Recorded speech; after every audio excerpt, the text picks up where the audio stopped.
Hi there, class.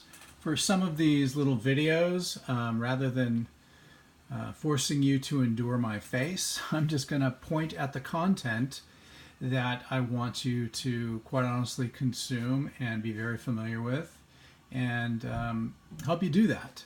I believe often it's effective to not only read words but to hear them spoken at the same time. Helps us to really take it in and digest it. With that, Directive 2. A public speaker's number one concern is always his or her audience. This is so unbelievably important. This should actually be at the front of my book. But my audience, students and clients that want to negotiate this challenge of public speaking, more often than not, the most important thing to them is anxiety. So that's why at the front of my book, I start with anxiety.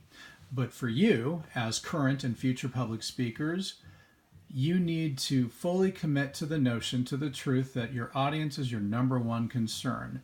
And look what Business World March 28th, 2006, or March 26th, 2011 says, audience is king. And on that, I'll point out that none of the research in my book is academic. It's all real world, and that's because public speaking is a real world skill. So, how do we go about acknowledging that our audience is our number one concern? Well, we do a simple asking and answering of 3 questions. Who is my audience?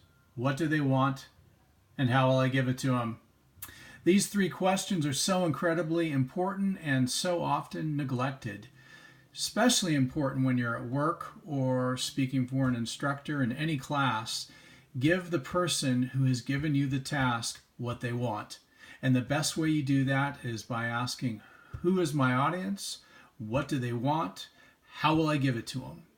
Sometimes you might have to do an audience analysis, which means performing some research, perhaps making some phone calls, even visiting people.